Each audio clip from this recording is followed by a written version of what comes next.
বিভিন্ন সময় আমাদের মনে প্রশ্ন আসে, চিনি কি সত্যিই আমাদের জন্য ক্ষতিকর? আপনি কি জানেন প্রতিদিন আমরা যে চিনি খাই সেটি ধীরে ধীরে আমাদের শরীরের জন্য বিষ হয়ে উঠতে পারে। আজ আমরা জানব কেন চিনি ক্ষতিকর এবং এর বৈজ্ঞানিক ব্যাখ্যা। চিনি খেলে শরীরে গ্লুকোজের মাত্রা দ্রুত বেড়ে যায়, ফলে ইনসুলিন হরমোন নিঃসৃত হয় যা গ্লুকোজকে কোষে পৌঁছে দেয়। কিন্তু যদি আমরা অতিরিক্ত চিনি খাই তখন শরীর ইনসুলিনের প্রতি প্রতিরোধী হয়ে যায়। এই অবস্থাকে বলে ইনসুলিন রেজিস্ট্যান্স। এর ফলাফল টাইপ 2 ডায়াবেটিসের ঝুঁকি বহুগুণ বেড়ে যায়। চিনিতে থাকা ফ্রুক্টোজ সরাসরি লিভারে যায় এবং সেখানে জমা হতে শুরু করে। এটি লিভারে চর্বি তৈরি করে, যা ফ্যাটি লিভার ডিজিজ বা স্থূলতার অন্যতম কারণ। গবেষণা বলছে যারা প্রতিদিন অতিরিক্ত চিনি খান তাদের স্থূলতা ও মেটাবলিক সিনড্রোমের ঝুঁকি বেশি থাকে।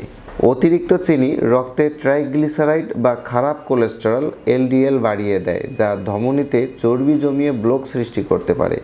এর ফলে হৃদরোগ এবং উচ্চ রক্তচাপের ঝুঁকি বাড়ে।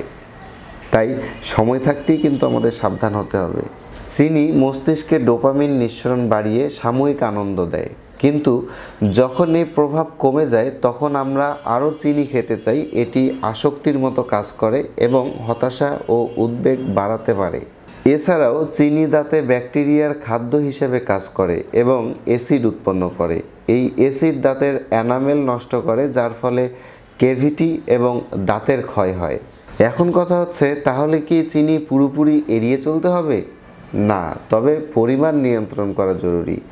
প্রাকৃতিক বিকল্প যেমন মধু, খেজুর বা ফলের মাধ্যমে আমরা নিরাপদে মিষ্টি উপভোগ করতে পারি। এতক্ষণ চিনির ক্ষতিকর দিকগুলো জানার পর আপনি কি করবেন? আপনার মতামত আমাদের সাথে কমেন্টে শেয়ার করুন এবং যদি ভিডিওটি ভালো লেগে থাকে তাহলে লাইক, শেয়ার ও সাবস্ক্রাইব করতে ভুলবেন না। সুস্থ থাকুন, ভালো থাকুন। আমরা আসব পরবর্তী কোনো টপিকস নিয়ে আপনাদের সামনে। ধন্যবাদ।